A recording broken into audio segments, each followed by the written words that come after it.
நம்ம எல்லாரும் அப்படி எழுதிருப்போம்.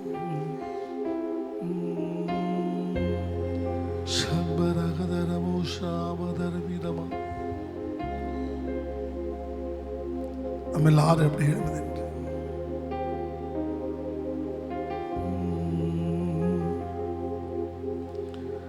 ஆள் கொண்டு தெய்வம் திருப்பாதம் அமர்ந்து ஆறுதல் அடைகின்றே, அமைதி பெறுகின்றே. ஆட்கொண்ட தெய்வம் திருப்பாதம் அமர்ந்து ஆறுதல் அடைகின்றே, அமைதி பெறுகின்றே.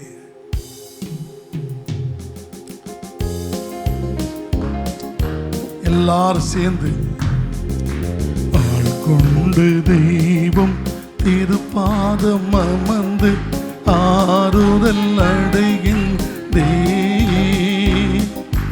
அமைதி பெறுகின்றே. எல்லாரும் பாடுவோம். ஆட்கொண்டு தெய்வம் திருப்பாதம் அமர்ந்து ஆறுதல் அடைகின்றே,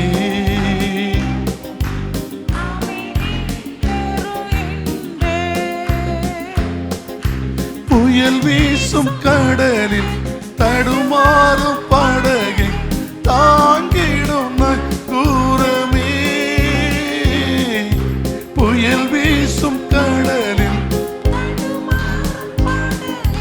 தாங்கிடும் நங்கூரமே, தாங்கிடும் நங்கூரமே, என்னை தாங்கிடும் நங்கூரமே. கொண்ட தெய்வம் திருப்பாதம் அமர்ந்து ஆறுதல் அடைகின்ற, அமைதி பெறுகின்ற. எல்லாரும் சேர்ந்து ஆமென். ஆள் கொண்ட தெய்வம் திருப்பாதம் அமர்ந்து ஆறுதல் அடைகின்றே, அமைதி. எதிர் காற்று வீச எதிர் போரு பேச என்னை காக்கும் புகழிடமே, எதிர் காற்று வீச எதிர் போரும் என்னை காக்கும் புகழிடமே, என்னை காக்கும் புகழிடமே, தினம் என்னை காக்கும் புகழிடமே. ஆட்கொண்ட தெய்வம் திருப்பாதம் அமர்ந்து ஆறுதல் அடைகின்ற, அப்பா அமைதி. ஆட்கொண்ட தெய்வம் ஆறுதல் அடைகின்ற, அமைதி பெறுகின்றே. நிலையற்ற வாழ்வில் நிம்மதியே நீங்காத பேரின்பமே, நிலையற்ற நிம்மதியே நீங்காத பேரின்பமே, நீங்காத பேரின்பமே, என்னை விட்டு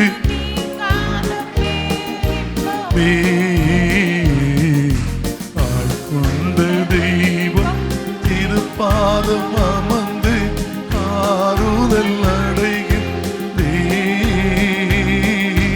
அமைதி. ஜீசஸ் ஆமென். ஆட்கொண்ட தெய்வம். அநேக உள்ளத்திலே தேவ சமாதானம் ஆளுகை செய்கிறது. ஆமென். அமைதி. இருள் நீக்கும் சுடரே எங்கே சுராஜா நீ வாழ்வில்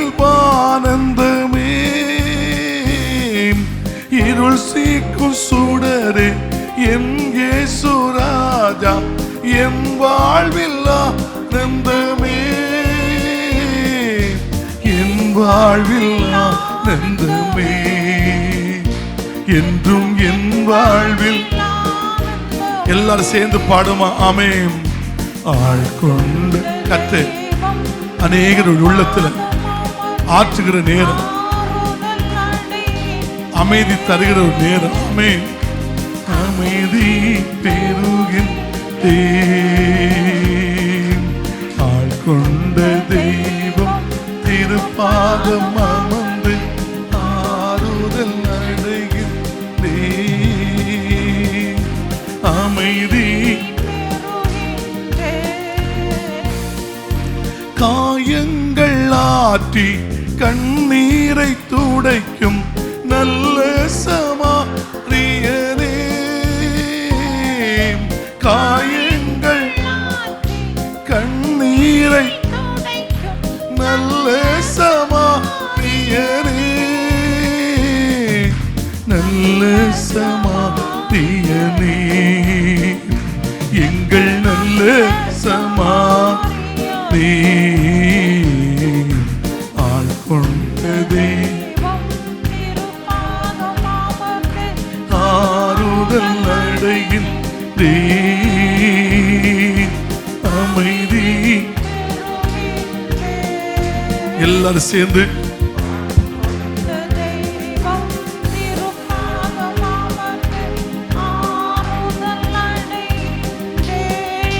ஜீசஸ் அமைதி பெருகின்றே, ஆழ்கொண்ட தெய்வம் ஆறுதல் அடைகின்றே, அமைதி. ஆவியானவர் என் இருதயத்தில் உணர்த்துகிற வார்த்தை சொல்கிறேன். இன்னைக்கு அநேக காரியங்களுக்காக இந்த பலிபீடத்திலிருந்து ஜெபிக்கப்பட்டது. ஜெபிக்கப்பட்ட இந்த ஜெபத்திற்கு எதுக்கெல்லாம் அழுதுட்டு இருந்தீங்களோ அதுக்கெல்லாம் அழுகையை மாற்றி உங்களுடைய விண்ணப்பத்துக்கு பதில் கொடுத்து உங்களுடைய குடும்பத்தில் சந்தோஷத்தை ஒரு மகிழ்ச்சியை கர்த்தர் ஊற்றி இருக்கிறார். கைகளை தட்டி கர்த்தரை ஸ்தோத்திரம் பண்ணுவோம். கைகளை தட்டி கர்த்தரை ஸ்தோத்திரம் பண்ணுவோம். அல்லேலூயா, அல்லேலூயா. உங்களுடைய குடும்பத்துக்கு சமாதானம், உங்களுடைய குடும்பத்துக்கு மகிழ்ச்சி, உங்களுடைய குடும்பத்துக்கு சந்தோஷம் உண்டாகட்டும். ஆமென். கர்த்தர் நல்லவர், அவருடைய கிருபை என்றும் உள்ளது. நாம் அமர்ந்து கொள்ளலாம். அல்லேலூயா. சந்தோஷமா இருக்கிற எல்லாரும் உங்களுடைய வலது கரத்தை உயர்த்தி சத்தமாய் உடலை சொல்லுங்க பாப்போம். சந்தோஷமா இருக்கிறவங்க எல்லாரும் பக்கத்தில் இருக்கக்கூடிய முகங்களை பார்த்து ஒரு முறை வலது பக்கம் ஒரு முறை இடது பக்கம் கையை குலுக்கி சந்தோஷமா இருக்கிறீங்களா கேளுங்க பாப்போம். கேளுங்க, சந்தோஷமா இருக்கிறீங்களா? ஆமென். அல்லேலூயா. ஸ்தோத்திரம். கர்த்தருடைய நாமத்திற்கு மகிமை உண்டாகட்டும். எங்களுடைய இணையதளத்தில் இணைந்திருக்கிற உங்களையும் கர்த்தர் உங்களுடைய விண்ணப்பத்துக்கு கர்த்தர் உண்மையின்படியும் உங்களுடைய நீதியின்படியும் சபை ஜெபிக்கும் என்ற எண்ணத்தோடு நீங்கள் அனுப்பிவிட்டு உங்களுடைய ஜெபத்துக்கு நாங்கள் ஜெபித்திருக்கிறோம். உங்களுக்கு கர்த்தர் இன்று பதில் கொடுத்திருக்கிறார். அல்லேலூயா.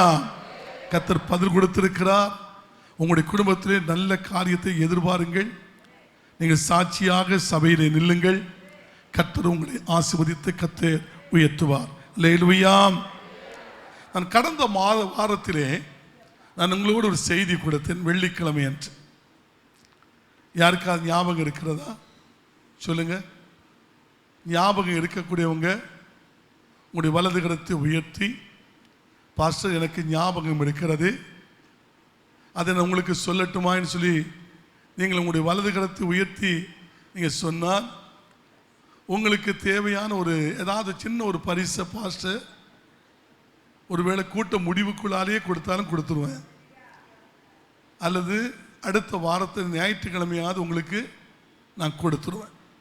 கடந்த வெள்ளிக்கிழமை அன்று நான் கொடுத்த செய்தியை யாராவது சொல்ல முடியுமா? சொல்லுங்க. எதுமா சொல்லுங்க. யாரு யார் சொல்லுங்க, கை வச்சுங்க சொல்லுங்க. இல்லை வைக்க பயப்பட வேண்டாம். வைக்கப்பட வேண்டாம். என்னம்மா? மனிதனுக்கும் தேவனுக்குள்ள சிஸ்டர் கோமதி சிஸ்டர் சொல்லியிருக்கிறாங்க. எல்லாரும் கரங்களை தட்டி கர்த்தரை ஸ்தோத்திரம் பண்ணுவோம். மனிதனுக்கும் தேவனுக்குள்ள உறவு, மனிதனுக்கும் தேவனுக்குள்ள உறவு நாம் அவர் மேல் வைக்கிற நம்பிக்கை குறித்தும், இந்த உலகத்திலே வாழுகிற காலங்களிலே எடுக்கிற தாழ்மை குறித்தும், அதோடு கூட ஆண்டவருக்கு நாம் எப்பொழுதுமே பயந்து வாழ்கிற வாழ்க்கையை குறித்தும் கடந்த வெள்ளிக்கிழமை அன்று ஆண்டவருக்கு நமக்குள்ள உறவு எங்கே நெருங்கி வருகிறது, அந்த நெருக்கம் என்ன, மனுஷன் மேல் நம்ம நம்பிக்கை வைப்பதை விட ஆண்டவருக்கு மேல வைக்கிற நம்பிக்கையில அந்த உறவு நெருங்கி வருவதாகவும், அதோடு கூட தாழ்மை உள்ளவனுக்கு கர்த்தர் கிருபை கொடுக்கிறார் என்ற எண்ணத்தோடு நீங்கள் ஆண்டுடைய சமூகத்திலே தாழ்மையை தரித்து கொள்ள வேண்டும் என்று சொல்லி தாழ்மை குறித்தும், ஆண்டுடைய சத்தத்தை கேட்கிற ஒரு மனுஷன், கர்த்தருக்கு பயப்படுகிற மனிதன் இவ்விதமாய் ஆசீர்வதிக்கப்படுவான் என்று கர்த்தர் நமக்கு எழுதி வைத்திருக்கிறது. 3 காரியத்தை அவள் மேல் வைக்கிற நம்பிக்கையும், இந்த உலகத்தில் வாழுகிற காலத்தில் இருக்கிற தாழ்மையும் பொறுமையும் சாந்தமும், இந்த உலகத்திலே வாழுகிற காலத்திலே ஆண்டவருக்கு பயந்து வாழுகிற வாழ்க்கைதான் தேவனுக்கும் மனிதனுக்குள்ள உறவை என நெருங்கி நெருக்கியே கொண்டு வர, நெருங்கி நெருக்கி கொண்டு வந்து ஆண்டவர் நம்மகிட்ட பேசுவார், நாம் அவரோடு பேசலாம், அப்படி சத்தனம் கேட்கலாம், அப்படி சித்தனம் செய்யலாம். இந்த உலகத்திலே அப்படி சத்தம் கேட்டால், அப்படி சித்தம் செய்தால் நம்முடைய வாழ்க்கையில் எந்த விதமான தோல்விகளோ பயங்களோ நடுக்கங்களோ அலசடிகளோ எதுவுமே வருவது இல்லை. அதனாலே தேவனுடைய பிள்ளையே, மனிதனுக்கும் தேவனுக்குள்ள அந்த உறவை தேவனுடைய பிள்ளைகள் நீங்கள் சரிபடுத்திக் கொள்ள வேண்டியது மிக மிக அவசியமாக இருக்கிறது. இன்னைக்கு நான் உங்களுக்கு கொடுக்க போகிற செய்தியினுடைய தலைப்பு என்ன? மனிதனுக்கும் தன்னோடு உள்ள உறவு. மனிதனுக்கும், நீங்களும் நானும், நான் ஒரு மனுஷன், நீங்கள் ஒரு மனுஷி, அல்ல நீங்கள் ஒரு மனுஷர். அருமையான கர்த்தருடைய பிள்ளைகளே, இந்த மனிதனுக்கும் இந்த மனிதனுக்குள்ள உறவு, மனிதனுக்கும் தன்னோடு உள்ள உறவு, ஆண்டவருக்கும் மனிதனுக்குள்ள உறவை குறித்து நான் கடந்த வாரத்தில் கூட பேசினேன். இந்த நாள் நான் பேசுகிற வார்த்தை என்ன? மனிதனுக்கும் தன்னோடு உள்ள உறவு. மனிதனுக்கு இருக்க வேண்டிய சில காரியங்கள், அதை குறித்து நான் உங்களோடு பேசுவதற்கு என்னுடைய ஆவியிலே நான் தூண்டப்பட்டிருக்கிறேன். நீதிமொழிகள் 20ஆம் அதிகாரம், நீதிமொழிகள் 20ஆம் அதிகாரத்திலே ஒன்று நான் சொல்லுகிறேன், கவனமாய் கேளுங்கள். மனிதனுக்கும் தன்னோடு உள்ள உறவுல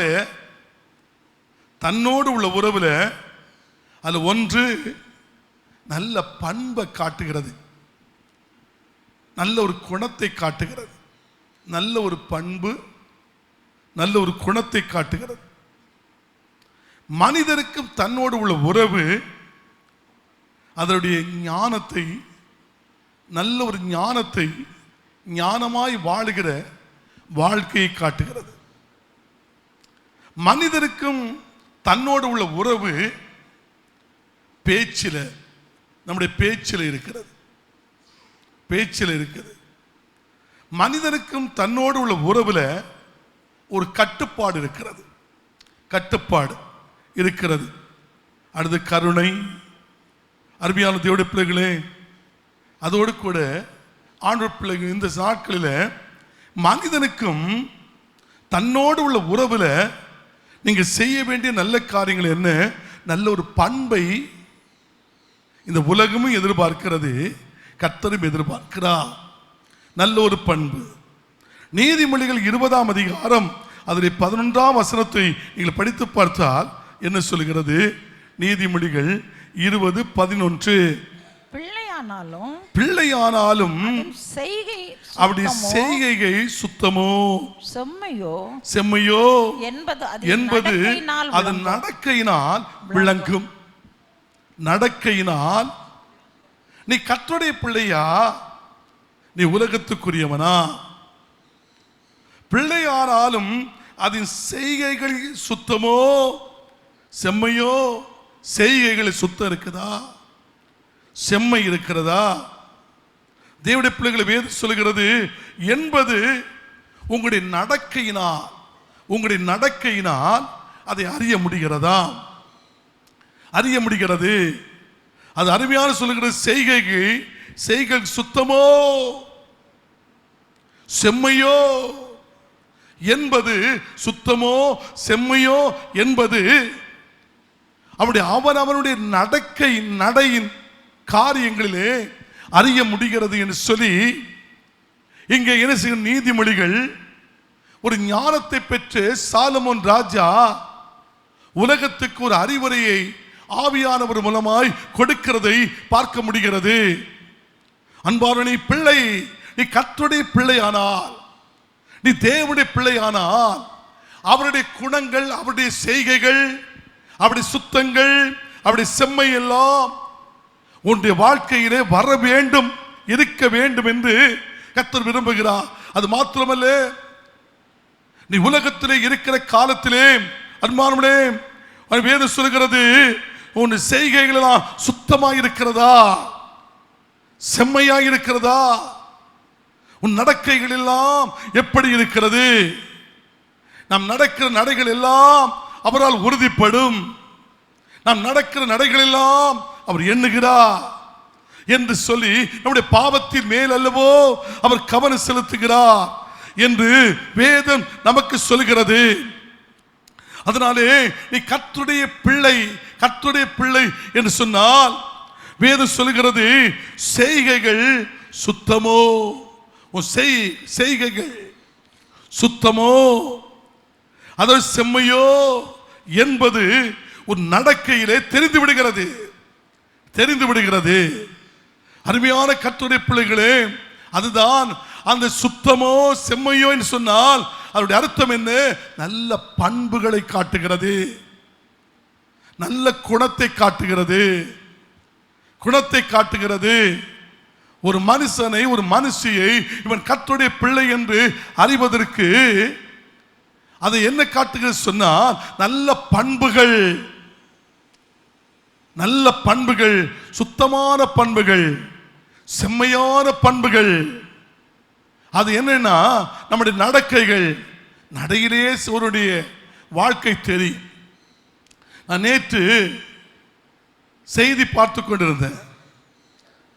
பார்த்து கொண்டிருக்கும் பொழுது ஒரு கவர்மெண்ட் ஹாஸ்பிட்டலில் அங்கே துப்புரவு செய்கிற ஒரு சகோதரி அடித்து விட்டாள். நியூஸில் பயங்கரமான நியூஸில் பரவுற உடனே என்னுடைய வாழ்க்கையில் நான் பார்க்கிறேன், அடி வாங்கின சகோதரி பேசும் பொழுது ஒரு தாழ்மை இருக்கிறத நான் பார்க்கிறேன். அடி கொடுத்தவா மறுபடி அங்கே ஒரு கம்பை தூக்கிட்டு நிற்கிறதும், உடம்பு கனத்து இருக்கிறதும், அவள் தீக்கிற வீராப்பும் பார்க்கும் பொழுது அவருடைய பார்வையும் அவருடைய பேச்சும் அவள் கைகளுடைய ஓங்குகிற நிலைமை பார்க்கும் பொழுது நான் நினைச்சிட்டேன், இவ ஏதோ தப்பு செய்யிட்டான் என் மனசுல, என் ஆவியில உணர்த்தப்பட்டுட்டேன். தேவனுடைய பிள்ளைகளை காரணம் ஒரு நடக்கை, ஒரு மனுஷனுடைய நடையினால் அவருடைய இருதயத்தில் சுத்தம் இருக்குதா, செம்மை இருக்கிறதா உலகம் அறியும்.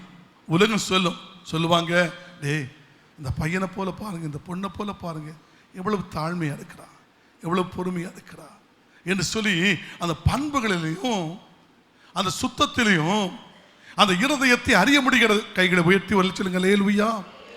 இல்ல சத்தத்தை உயர்த்தி வர சொல்லுங்க அல்லேலூயா. அறிய முடிகிறது. அதனாலே கர்த்தருடைய பிள்ளைகளே, நமக்குள்ள பண்பு எங்கே? வேதம் சொல்கிறது சங்கீதம் 39 அது 1ஆம் வசனத்தை நீங்கள் படித்து பார்த்தால் என் நாவினால் செய்யாதபடிக்கு பாவம் செய்யாதபடிக்கு நான் என் வழியை காத்து துன்மார்க்கர் எனக்கு முன்பாக இருக்கும் மட்டும் என் வாயை கடிவாளத்தால் அடக்கி வைப்பேன் என்று சொல்லு. இதுதான் நல்ல பண்பு. மனிதனுக்குள்ளே இருக்க வேண்டிய, தன்னோடு இருக்க வேண்டிய நல்ல பண்பு. தாவீது சொல்லுகிறார், தேவனுடைய பிள்ளைகளே, என் நாவினால் நான் பாவம் செய்யாதபடிக்கு. அங்கே நாம் முதலாவது படித்தோம், அடு சுத்தமோ செம்மையோ அவன் நடக்கிற வழியிலே அறிய முடிகிறது தெரிய முடிகிறது என்று சொல்லப்பட்டது. ஆனால் அங்கே வடியும் என்று சொல்லப்பட்டது. இந்த வசனத்திலும் என் நாவினால் நான் பாவம் செய்யாதபடி நான் என் வழியை காத்து வழிகளிலே செய்ய வேண்டிய சில பாவங்கள், நாவினால் வருகிற பாவங்கள். நாவினால் பாவம் செய்யாதபடி நான் என் வழியை காத்து துன்மார்க்கன் எனக்கு முன்பதாக இருக்க மட்டும், புறஜாதி மக்கள் நமக்கு முன்பதாக இருக்க மட்டும், ரட்சிக்கப்பட்ட தேவ பிள்ளையே, கிறிஸ்தவனே, ஆண்டவர் பேசுகிறார் வார்த்தை. துன்மார்க்கன் அல்லது புறஜாதி மக்கள் நம்முடைய மத்தியிலே இருக்க மட்டும் நம்முடைய நாவினால் பாவம் செய்யாதபடி தன்னை காத்துக் கொள்வது நல்ல பண்பு. அதுதான் மனிதனுக்கு தன்னோடு உள்ள உறவு நல்லவன் என்று காட்டுவதற்கு, சுத்தம் என்று காட்டுவதற்கு, செம்மை என்று காட்டுவதற்கு. இந்த நாவினால் பாவம் செய்யாதபடி உலகத்துக்குள் தான் இருக்கிறோம். அதுவே துன்மார்க்க நமக்கு முன்பதாக நிற்கிறார்கள். நிற்கும் பொழுது அவர்களுக்கு முன்பதாக நம்முடைய நாவினால் பாவம் செய்யாதபடிக்கு நம்முடைய வழிகளை காட்பது நல்ல பண்பு, நல்ல குணம். அருமையாக சொல்லும் இருக்க மட்டும் என் வாயை கடிவாளத்தினால் அடக்கி வைப்பேன் என்றார். அடக்கி வைப்பேன், கடிவாளத்தினால் நான் அடக்கி வைப்பேன் என்று கர்த்தருடைய வார்த்தை. அடக்கணும். வார்த்தைகளை அடக்குவது நல்ல பண்பு. வார்த்தைகளை சுருக்குவது நல்ல பண்பு. மனம் போல பேசிக்கொண்டிருப்பது நல்ல பண்பு அல்ல. அருமையான தேவ பிள்ளையே, நம்முடைய வார்த்தைகளை நாவினால் பாவம் செய்யாதபடிக்கு அந்த நாவை கடிவாளம் போட்டு அடக்குவது நல்ல பண்பு, நல்ல குணம் என்று சொல்லி, அதில் தான் சுத்தம் இருக்கிறது, அதில் தான் செம்மை இருக்கிறது. அந்த வழியிலே ஆண்டவரும் பிரியப்படுகிறார். அந்த வழியை பார்க்கும் பொழுது உலகத்துடைய மக்களும் பிரியப்படுவார்கள். என்கிட்ட நல்ல குணம் இருக்குதப்பா என்று சொல்லிக்கிட்டு, அதனாலே இந்த தாவீது சொல்லுகிறார், ஆண்டவரே, இந்த உலகம் பொல்லாங்கனுக்குள்ள தான் கிடக்கிறது, இந்த உலகம் துன்மார்க்கமாய் தான் இருக்கிறது. துன்மார்க்கன் எனக்கு முன்பதாக இருக்க மட்டும் என் வாயை கடிவாளம் போட்டு, ஆண்டவரை கடிவாளம் போட்டு, அவன் எவ்வளவு பேசிட்டு போட்டு, அவன் எதையுமே சொல்லிட்டு போட்டு, ஆண்டவரே, நீர் அடிக்கப்படுகிற ஆட்டை போல வாயை திறவாதது போல சிலுவையை சுமந்து சென்றீரே, சிலுவையை சுமந்து சென்றீரே.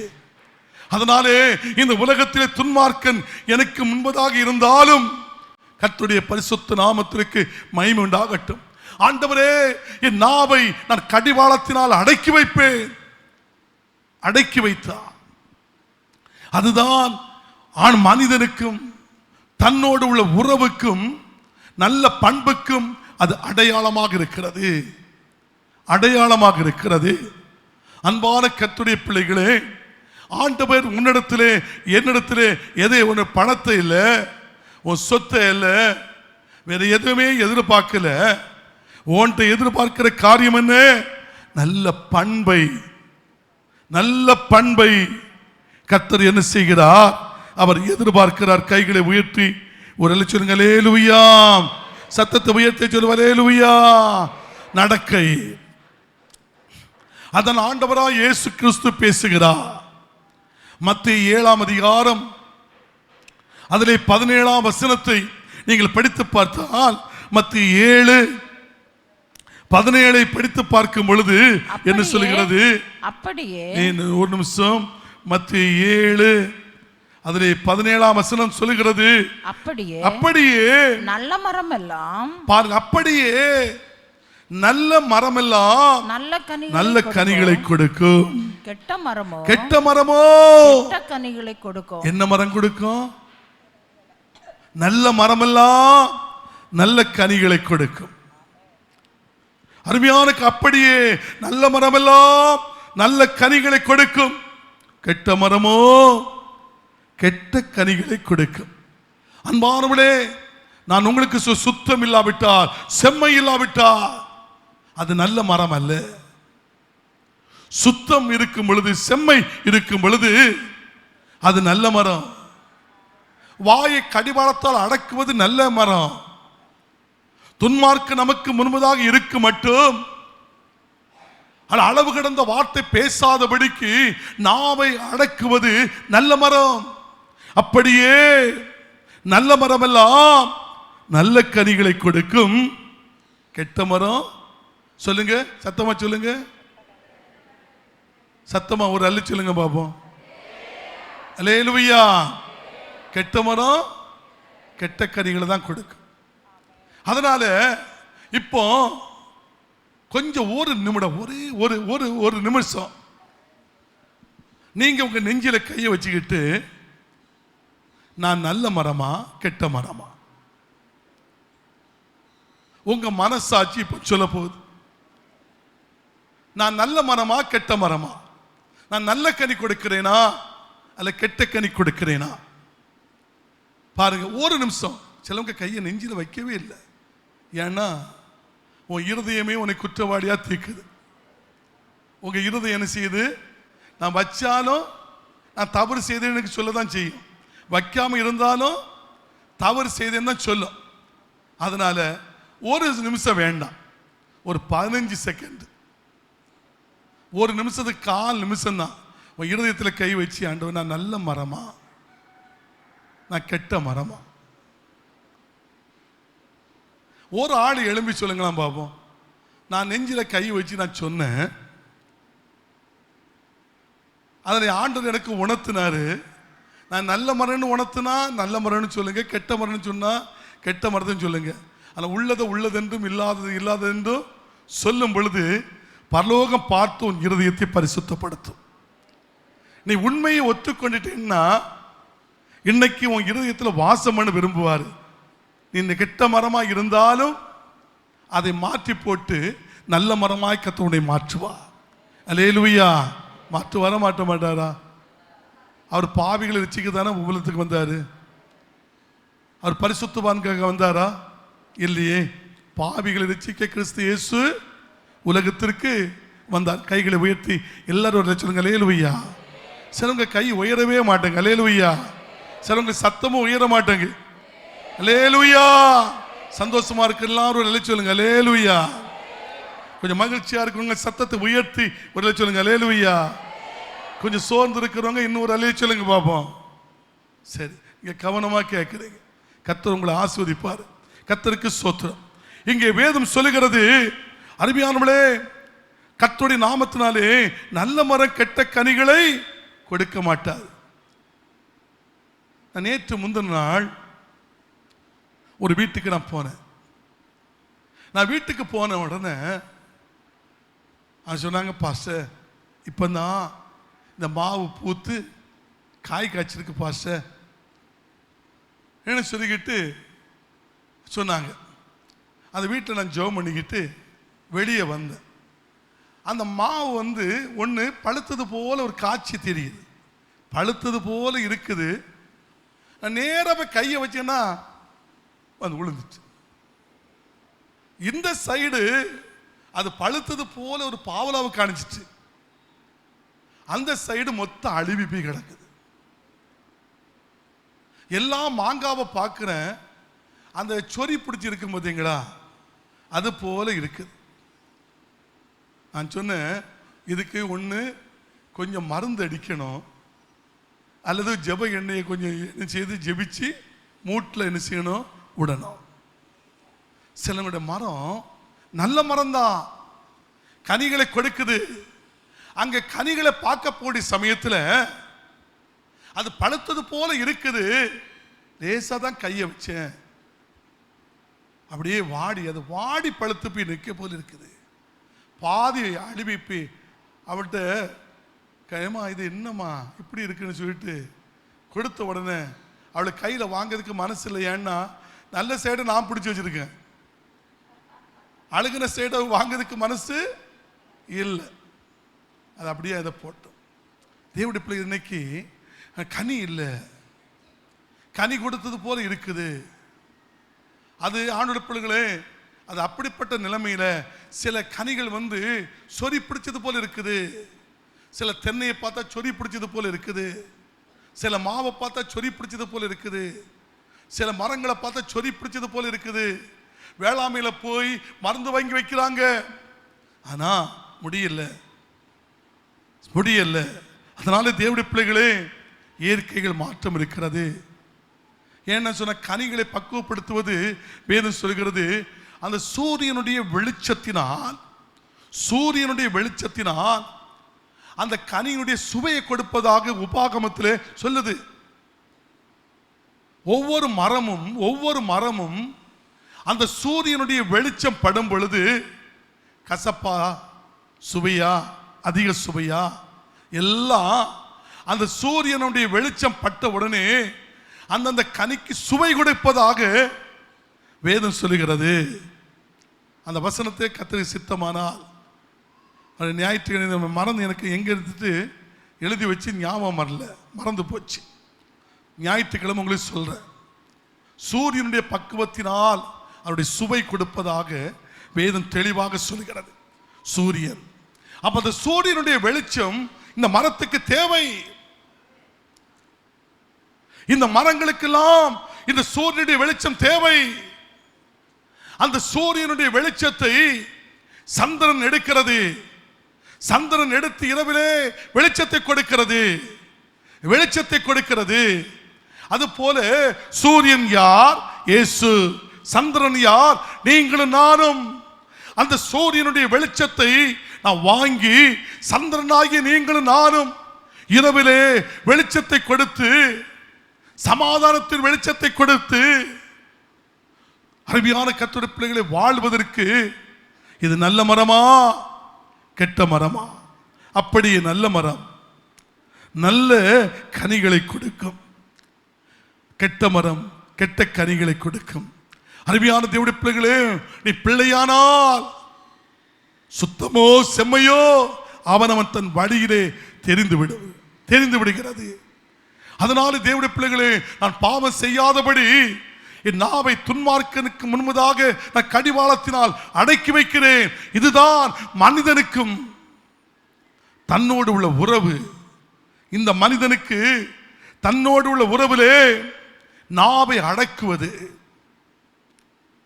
உலகத்துடைய மக்கள் மத்தியில் நாம் இருக்கிறோம், நான் ஆண்டோடைய பிள்ளை, நான் தேவனுடைய பிள்ளை என்ற ஒரு மன நிலைமை இருந்து உன் நாவை சுருக்குவது, உன் நாவை சுருக்கி நாவை கடிவாளத்தில் அடக்குவது உனக்கு நல்ல ஒரு பண்பை கொடுக்கிறது.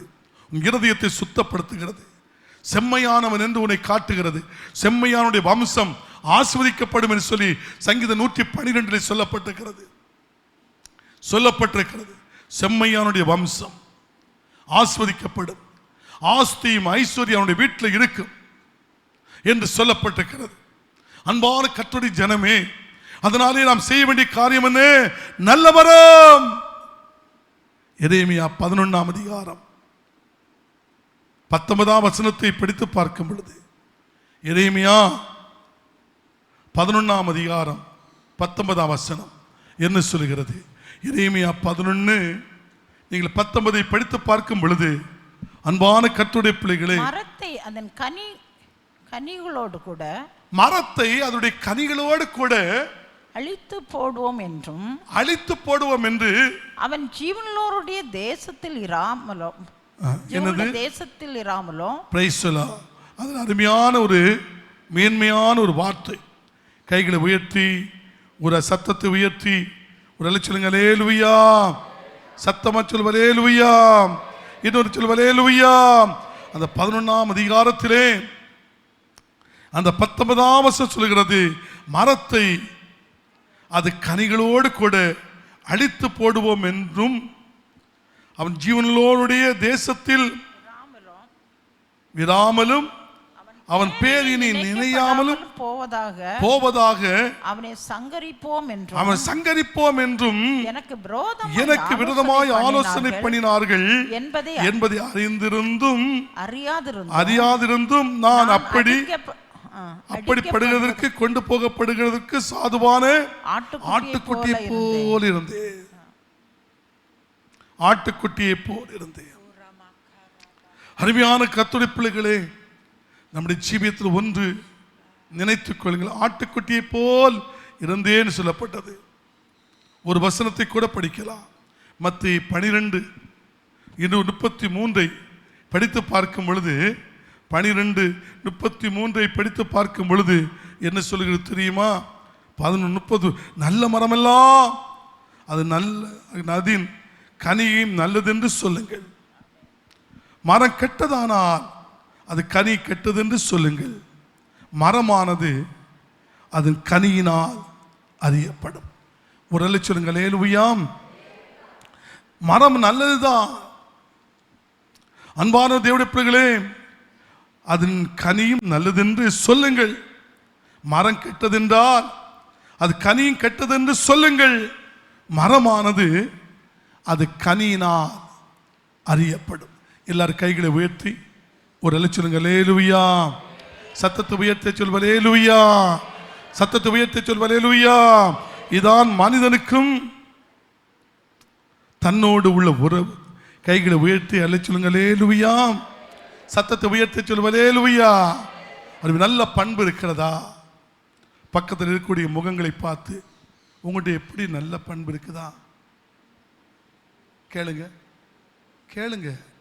ஒருக்க நல்ல பண்பு இருக்குதா? உங்களுக்கும் உங்களுக்குள்ள உறவுல நல்ல பண்பு இருக்குதா?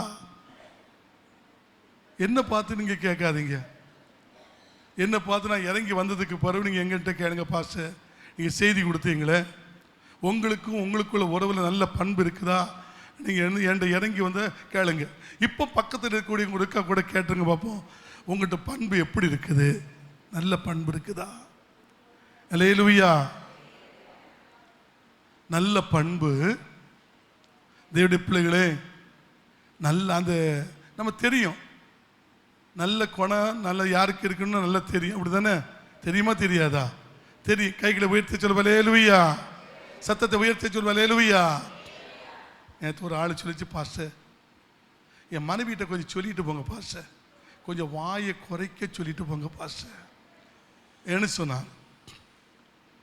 கொஞ்சம் சொல்லிட்டு போங்க பாஸ்டர். அருமையான கர்த்தருடைய சில நேரத்தில் சொல்லதுக்கும் பயமாக தான் இருக்குது.